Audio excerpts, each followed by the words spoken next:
I've reviewed over 130 different electrified vehicles, and none of them have quite excited me like the Xpeng G6, and I'll be discussing why throughout this review. Now, in terms of the brand itself, I actually never had heard of it until when I did a bit of research, and of course, some of you guys actually requested me to get the G6 in for review, namely when I reviewed the Skoda Elroq, among a few others. Now, the brand itself was founded in 2014, and it's a Chinese automaker which has received significant investment from the likes of Xiaomi, the smartphone manufacturer, Alibaba, the e-commerce platform, and also the likes of the Volkswagen Group, which actually took me by surprise. Now, at the time of filming and in the UK, the Xpeng G6 can be found in two trims. You have got the rear-wheel drive standard range that comes in at £40,000 and the rear-wheel drive long range that can be found for £45,000, and that's exactly what we have on review. Now, in terms of the warranty, you've got 5 years or 75,000 miles, whichever comes first. The battery and other high voltage equipment is covered for 8 years or 100,000 miles, whichever comes first, while the paint itself has got 12-year warranty with an unlimited mileage warranty. So in this review, which will be covered in such a format, we'll see if the G6 is actually worth its price tag and of course how it compares to some of its key competitors. So let's kick things off and talk about its electric range. And as standard, you've got a heat pump, which is certainly appreciated and therefore allows you to heat up the cabin in those colder climate days a lot more efficiently, as it's effectively using heat that's dissipated from the vehicle's electronics, such as for example the battery pack, and feeding it within the cabin in a safe way. Now, in terms of the standard range model, you have got a WLTP mixed driving cycle claim of 270 miles, and this is due to the fact it's got LFP 66 kilowatt hour battery pack. If, however, you go for the long-range model, you'll have an NCM 87.5 kilowatt hour battery pack, giving you a WLTP claim of 385 miles. Now, from my own mixed driving test, I actually netted a very impressive 280 to 300 miles. Not only is that extremely impressive for an electric vehicle, but furthermore for one that's actually relatively unknown, specifically in the European market, competing with some of the very best out there from the likes of the Hyundai Group or indeed Tesla and the Volkswagen Group, and indeed going toe-to-toe with its nearest rival, which in my opinion is the Tesla Model Y. Suffice to say over here, what Xpeng have been able to achieve within the G6 is certainly extremely impressive. Furthermore, I actually also love the fact that you can customize the regenerative braking feel, and that is via the levels that you can choose via the infotainment system. Right now I'm on X pedal, and if I were to lift off the accelerator pedal at 30 miles an hour, the vehicle will almost come to a standstill. However, it will continue rolling at roughly 2 to 3 miles an hour. It would have been great to see a full one pedal drive. Nonetheless, over here you have got the option of disabling that effect and going, for example, on high recuperation. Therefore, if I lift off again at 30 miles an hour, the vehicle will decelerate, but just not as rapidly. Or, for example, fully kind of disabling it and going on the low mode. And here, if I were to lift off at 30 miles an hour, the vehicle feels like it is coasting. It's good to see this degree of customization because this is not actually present on a lot of vehicles. So yet again, another nod to the G6 and the manufacturer for producing a good sort of comprehensive feel to the driver. Now, aside from recouping energy while on the move, you have also got the ability of plugging it in. And here, via a DC rapid charger, in other words, the ones that you find on the motorway, you can achieve up to 215 to 280 kilowatts, depending on the battery pack model, and therefore allows you to go from 10 to 80% in a mere 20 minutes. You've also got an 11 kilowatt onboard charger, and therefore via its Type 2 port, you can go from 5 to 100% in 7.5 to 9.5 hours. This is very useful if you have got 3-phase power that can be found, for example, on a wall box or indeed for those public charge points. Now, it is worth also mentioning that you have got a regular 7 kilowatt wall box, or indeed plugging it in via regular 3-pin input, it will take you longer. You have also got the ability of discharging the battery pack thanks to vehicle-to-load charging. And here you have got up to 3.3 kilowatts of discharging capabilities, making it handy for charging another electric vehicle or, more appropriately, another household appliance. So while that's all very well and good, what about when it comes to the overall driving comfort? Well, here I'm pleased to report it does do a pretty good job. Now, it's not as floaty and soft as a Citroën, and nor does it have an adaptive air suspension system like more expensive BMW or Audi vehicles, but in the grander scheme of things and in comparison to its nearest rivals, for example from Volkswagen, Hyundai, Skoda, or for example Tesla, it does go toe-to-toe with them, and in some respect is a little bit softer.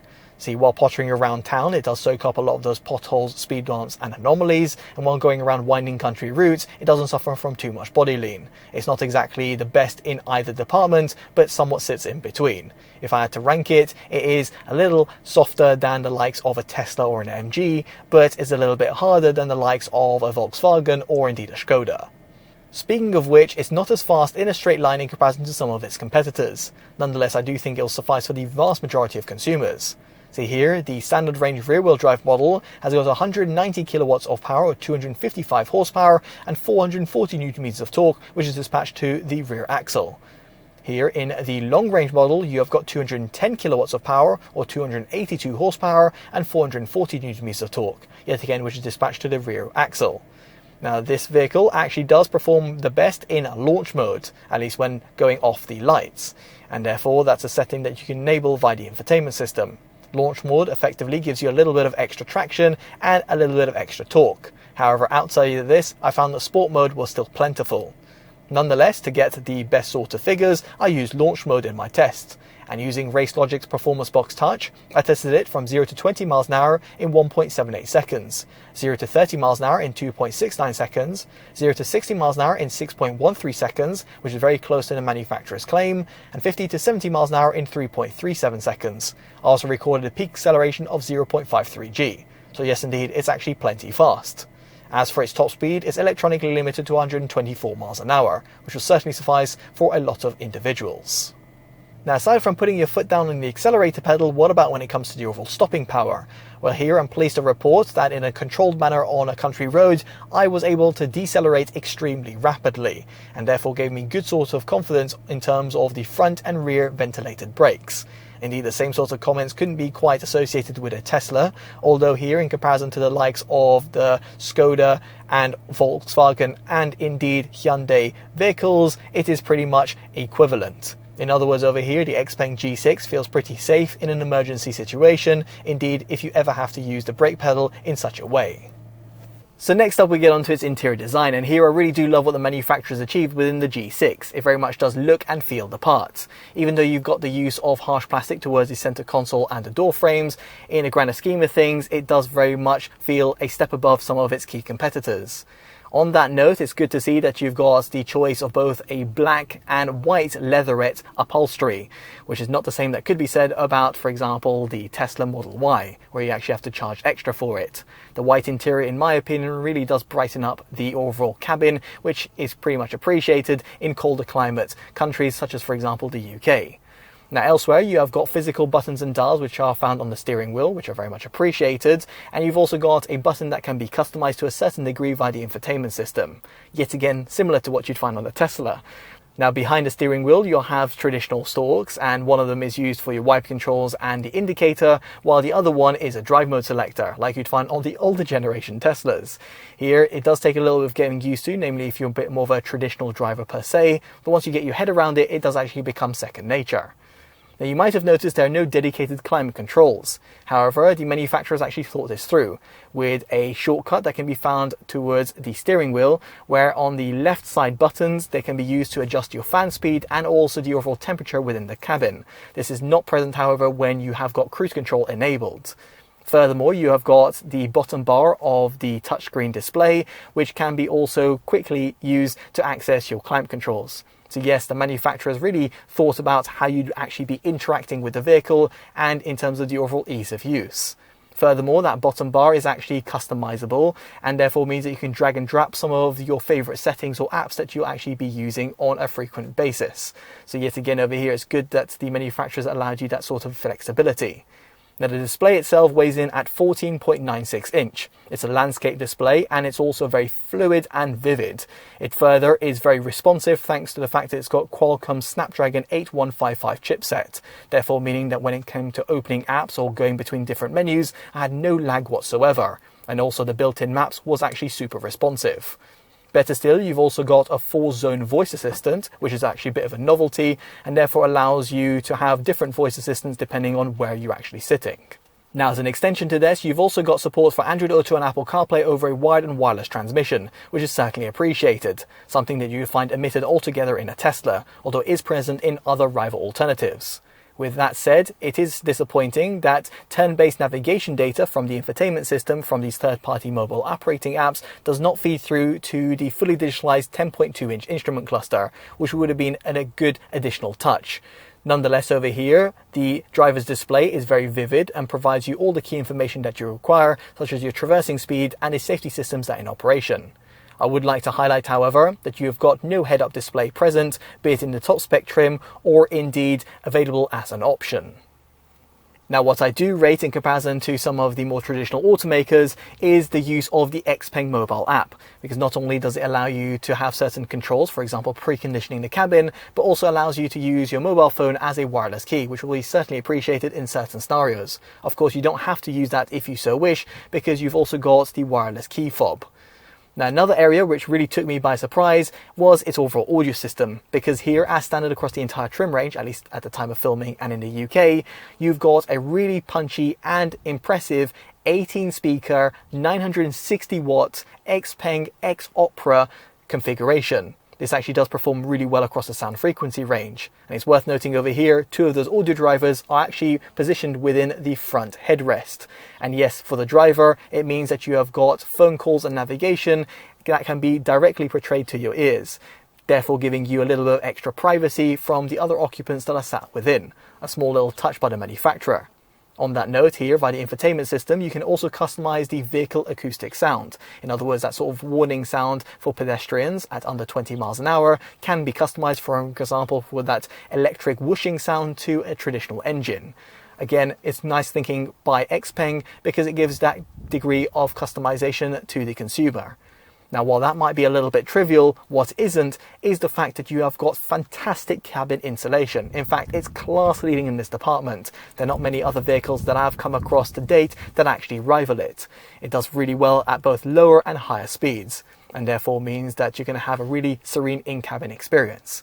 In fact, if you want a detailed breakdown of the measurements that I recorded within the cabin and also more information about the audio system, make sure you check out my detailed audio review that can be found up on your pop-up banner or by following the links down in the description below or the pinned comments.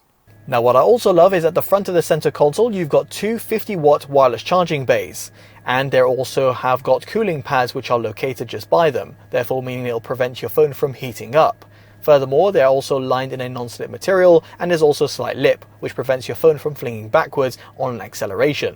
Now, this does actually bring me onto storage.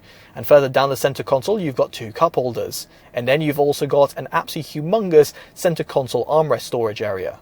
Underneath the center console, you have got a fabric-lined area, which is very nice to see, with a USB Type-A port and a USB Type-C port, which will dispatch up to 60 watts of power, and also a 12-volt socket.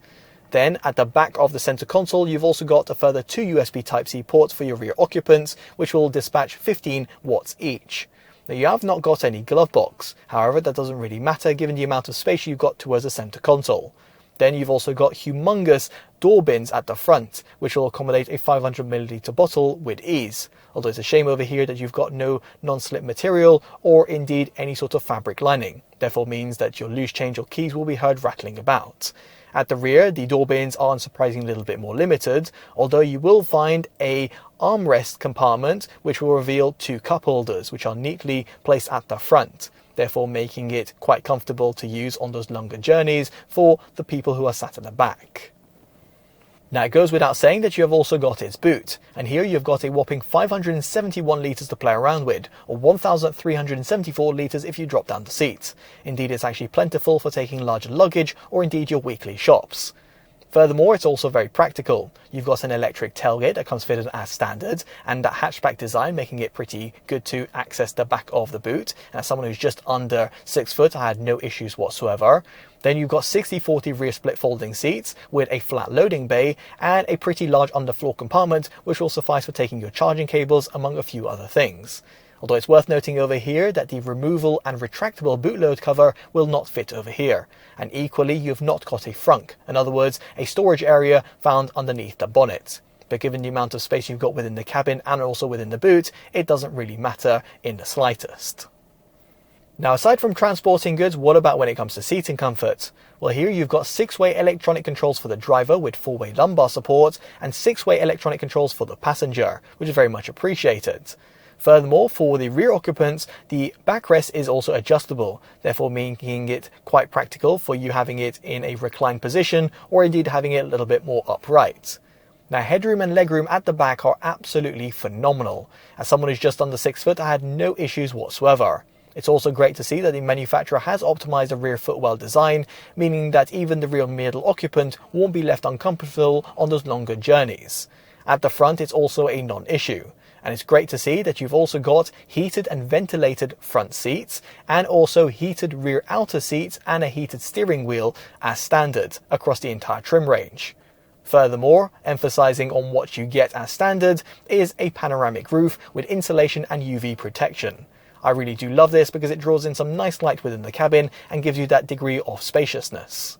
Now elsewhere, I would like to point out that you've got electronic door release buttons on all 4 doors. And yes, they'll only operate in a safe manner, for example, when you're at a standstill and in park.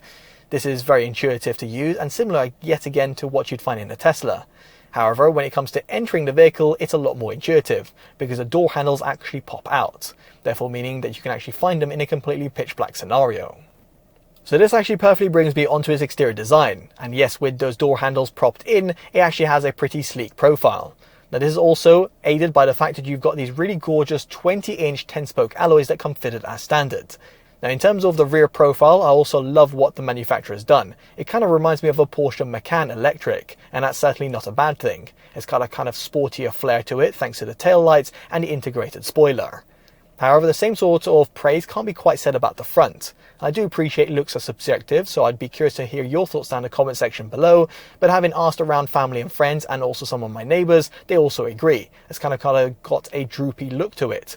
It reminds me in some respect of a Hyundai Kona electric mixed with a modern generation Tesla Model Y and also an old school Toyota Supra. I'm not really sure what to make of it, but here I feel that the light bar, which serves as the headlights and the daytime running lights, should have been extended all the way around, or indeed cut off a little bit shorter. That would have added a little bit of extra flair to it. Nonetheless, looks are all very subjective.